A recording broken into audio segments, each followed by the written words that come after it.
Different, don't get bad. High difference of my winning. Show do good, not that swing. Yeah, I got nice vision. All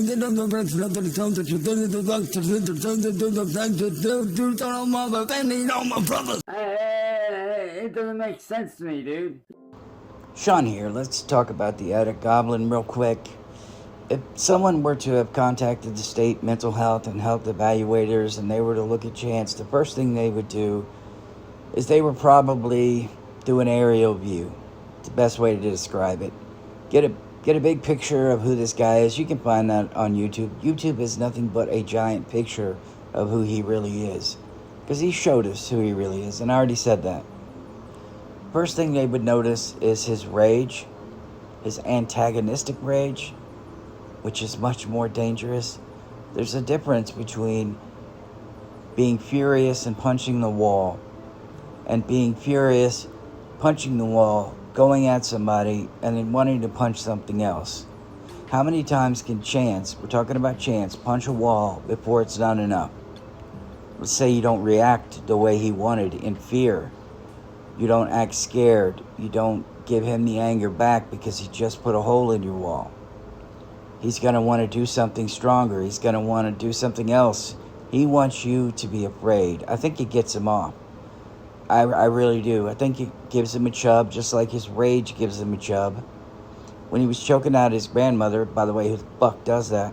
When he was choking out his grandmother, no doubt he had a chub. He said he blacked out. If that's true, it's probably because the horniness and his rage and his desperate need for some kind of power over someone else, it just overtook him, and he did what he did. But again, with Chance, everything interconnects. And I mentioned that's Ted Bundy-esque. Again, someone who's weak, someone who is hypersexual, someone who has a tendency to be violent, and their rage makes them black out. Good God, man. So then they would take a look at his environment, of course, and they'd see why his health is the way it is. They'd see the rats and the roaches. We talked about all of it, how he's eating, the filth all over the place. All over the place, Mom. But they would have to see how Sally interacted with Chance. Here's what I would do. If I was an evaluator, and maybe they were listening, I would sit him down, and I would talk slow, and I would talk for about 15 minutes and ask Chance to listen. He would be fidgeting in his chair. He would want to interrupt. He would want to take over the conversation. And I'd politely ask him, Chance, I need you to listen to this while I'm talking to you. You could get a real good look at the dynamic in that household if Sally is like, Chancey Poo, you need to listen. And if Chance started to rage, because I would ask a question once he got to the point where I knew he was on edge. I would ask him a question, and I would insinuate that he had some kind of fault in what was going on. This little goblin would rage out, and I would let him rage out. I would let him go crazy, and I wouldn't look at Sally, because if you ever look at somebody, they may act differently. She may go, oh, she's looking at me, I need to step in, or he's looking at me, whatever. I would just keep my eyes focused on Chance and see what happens. Are they going to allow this little goblin, this grown-ass adult, to talk to me like this? Because if they are, he's not in a healthy environment. I'm supposedly there to help him. I'm trying to get a picture of who he really is. Chance wouldn't understand that his rage and his cursing and, hey, Sean, and then just curse after everyone, and Sally would be like, Chance, you need to calm down, and right then, I would know that there is no supervision, no direction, and Chance has no respect for his parents. I'm just going to call them his parents, his guardians. That would be an easy way to find out who he is, because we know he has no patience, and we know he has a tendency to rage. So you've drawn that out of him. And if you wanted to find something else, Chance is manic, come back the next day, maybe he'd apologize, hey, it's all good, Chance. Then you want to start talking about sex. And you want to ease into it.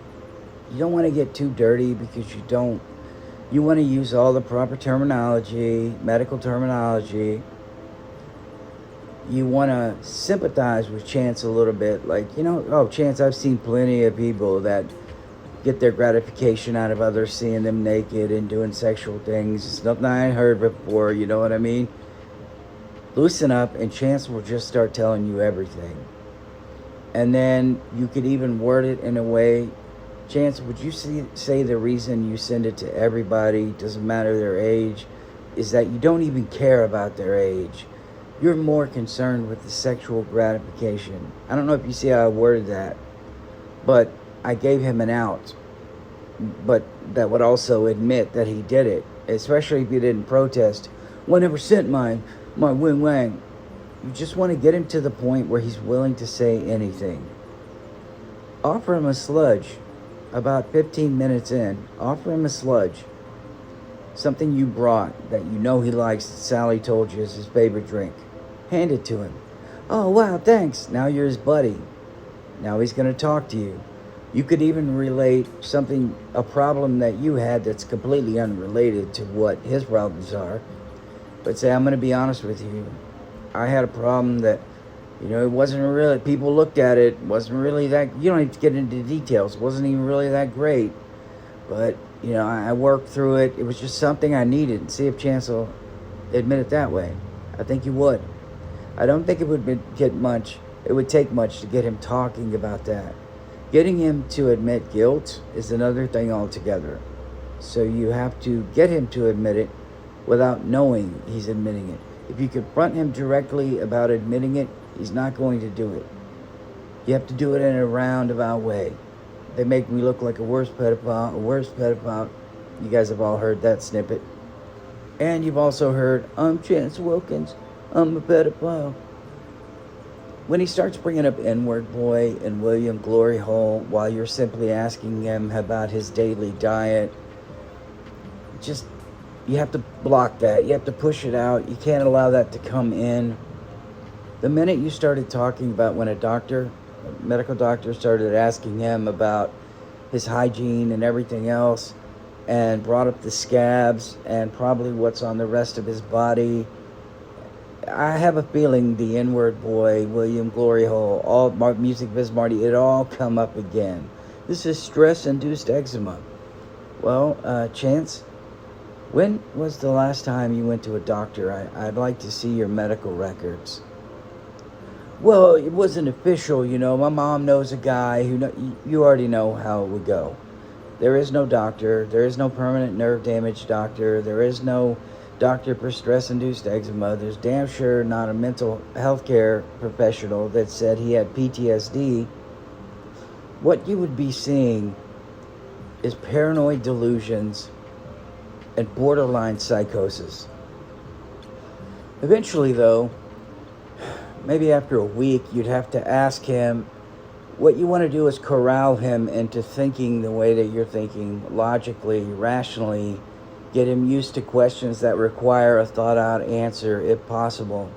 Because when you get to the point in about a week where you're going to have to ask him when he first felt, as he said, not okay.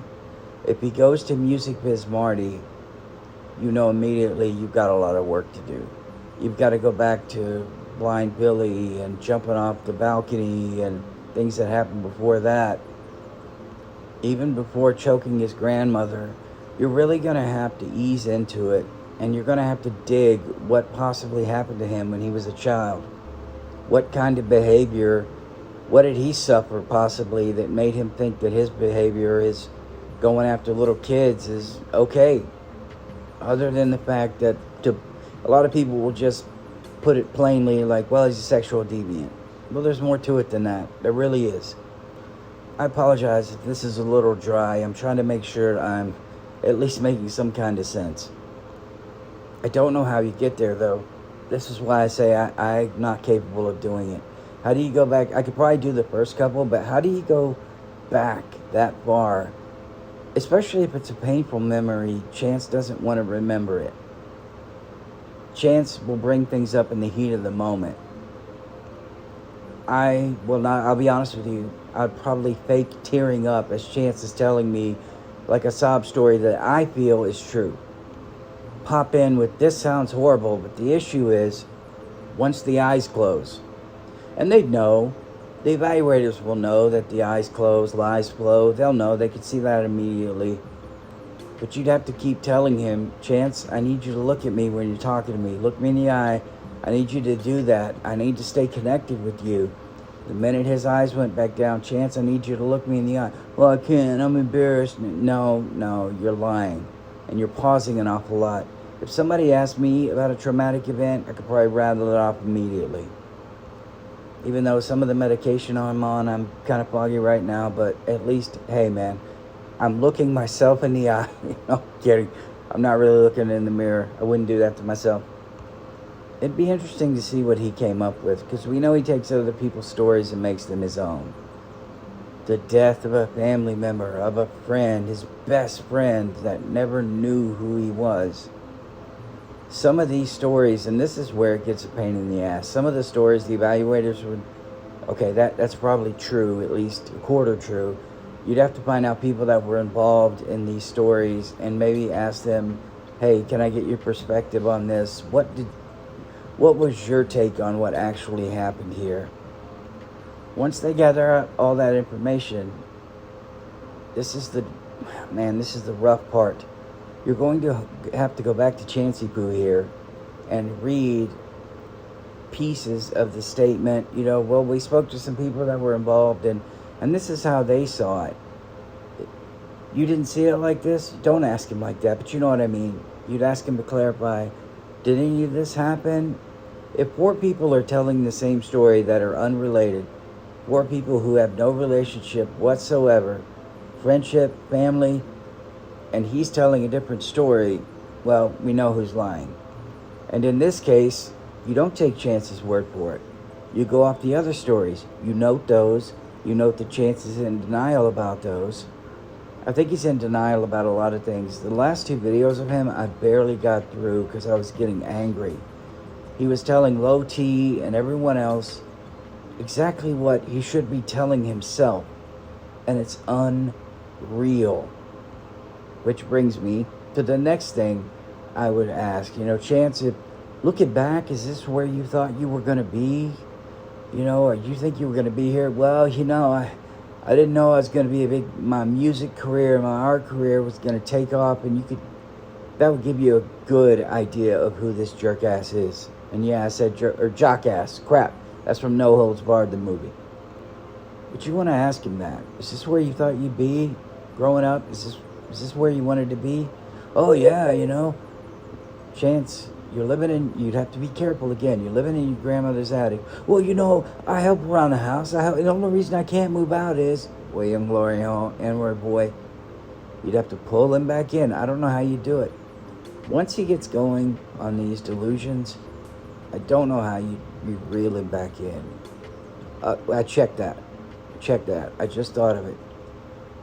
Chance, we're going to go back to when you were 9. Let's say this is 9-year-old Chance right now, looking at this whole situation. What would he think about it? Get him out of the current I'm a victim Chance and go back to a teenage Chance even. What would he think about all this stuff that's going on and where you're at? If you force Chance to have a perspective on his life, even if you're using that tactic of going back to when he's a teenager, it would be, oh my God, it'd be a breakthrough. Well, I don't think that he would think it, I'd still be, or not still, he'd never say still. I'd be, up in in the attic, I think he'd probably think I'd still be in the basement. I don't know what he would say. But you're either going to get an honest assessment or you're going to get eyes closed, lies flow. But again, if you were able to get him to look at it from another time period in his life, and what would Chance in 10 years say if the Chance of now never progressed and stayed in the attic and the music career never took off? What's going to happen? Have you ever thought about an alternative? Chances are no. Not chances are, definitely no. He's never thought about what failure looks like, even though he's tasted it every day of every year his entire life. And that brings me to another point when they're doing it. This is another important thing. I'm not going to cover the whole goddamn thing because it'd take 10 years. But another thing you need to ask him is, Chance, what was the moment in your life you felt the happiest? Then, Chance, what was the moment in your life you felt the most proud?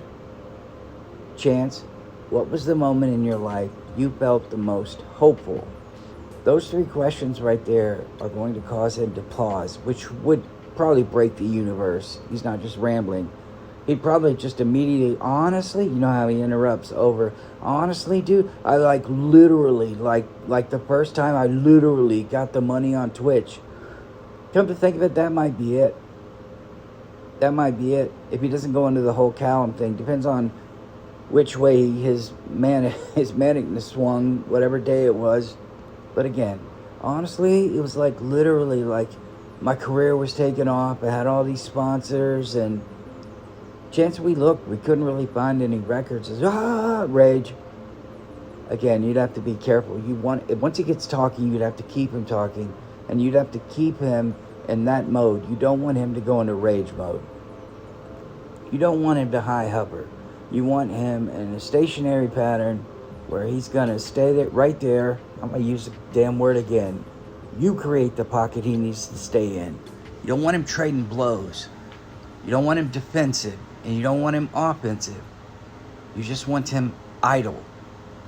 If it was a video game, he'd be in the T-pose. That's what you want him in. There are so many questions you need to ask him to get those answers. Sub-questions, we're not going to go through it because it would take forever. But you get those answers and you note them. Then you figure out, what can I work into this entire evaluation that's going to make Chance feel like he's accomplished something? I hate to say this, but check marks on a piece of paper for honesty and whatever else, check mark, ooh, and emotions in check mark, ooh, instant gratification for this little, here's a sucker and a sticker, ooh. To keep him on track, there's another issue too. If you do it at his home, he's going to feel more in control. He's going to feel more like he can just say whatever the hell he wants, and it doesn't matter, it's his house. He'd probably even tell him, you can't come into my house and do this. You would have to stress how serious it was, but if you were to take him somewhere and put him in an official environment with white walls, a desk, everything neatly organized, I don't know how he'd respond to that. But the home visit, I think he could pull the whole bullied 8 years, I'd hook him up. This is not ethical. It's not. But if I had the chance, I'd hook him up to a fake polygraph and start asking him questions. And when I knew he was lying, I'd tell him that it showed he was lying. Then he would smash the machine. And do you see what I'm saying? There really isn't a way to get him to tell the truth. And Sally's not going to tell the truth. Ed is your only hope. Ed, isolated, given whatever sludge he wants to drink. Let him perk up. Get him talking and say, Ed, we really are. We just want to give, and this is how you play Ed. We really just want to give you and Sally a break. We want you and Sally to have some kind of quality time, some kind of golden years time where you guys can enjoy it and you don't have the police coming all the time. And I'd ask Ed, do you guys like when that happens? Are you tired of it? Wouldn't you want to see Chance be successful and get some help? Maybe you get lip service. He'd tell Sally what he said and she'd rage out. And then Ed would be in trouble. And when Chance found out that Ed spoke against him, well, gee, part 2. But seriously, with the medical diagnosis, the mental health diagnosis, the environmental diagnosis, and just his life assessment in general is enough for an evaluator to say that we can see the downfall happening right now. He's been in decline and he wasn't educated. That'd be another, to see how educated he is. Have him take some kinds of test. Have him write, no, here's what you do with Chance. You have him write you a paragraph about his future plans. Because it would probably be going to be a big music artist, going to get away from the trolls, start my own company. It would be just little sound bites, little snippets. Okay, Chance, I want you to write a plan about how you're going to pay rent here or get out on your own like all adults should be. What are you going to do? How are you going to get a place of your own? Write me a paragraph on your plan to get out of the house and living on your own. You'd have to also ask him, how do you think it would feel to be living on your own? Because you'd want to see if he said, it sucked, I need to take care of my mom, I need to be here. Or it would be, he wouldn't use the word, but liberating, and I would feel like my life is taking off. Those are all interesting answers that I'd love to hear him say. If he had to write it, he could lie. If he's allowed to close his eyes and talk, he's going to lie. If there's a way, you can even say you're going to grade it. I mean, Chance is not that bright. And remember, instant gratification. Chance, you got 87% on this. I like that you did this. It would be even better if you included that. Give him a follow-up sheet. Have him take it home and think about it. Of course, he'd get on YouTube instantly and start making videos talking about it. To the evaluator, this is my official response to your paper. This is, if you see this, I want you to look at this. Then you'd have to interview Sally. And you'd have to ask her what she has done to prevent him from getting to this point of rage and delusion and psychosis, from his health deteriorating in front of all of us to his online antics and how it's ruining their lives. And you'd have to ask Sally follow-up questions like, how do you feel about what's happened to your life since Chance has done this? How do you think we could fix this? Well, I don't know, I don't know. Would she seize the opportunity to let the state do it? I don't know. It would take a court order from a judge. It would. From an administrative law judge, it would take an order that says he is to limit his internet access. And God, I don't know if they could get access to the data usage, but on his phone or even at home. The whole thing's complicated. We're talking about Sally, asking her all those questions. Try to make her write something out. Make it an annoyance for her to the point where she just wants it to be over, to the point where she just wants a resolution to come so she doesn't have to deal with it anymore.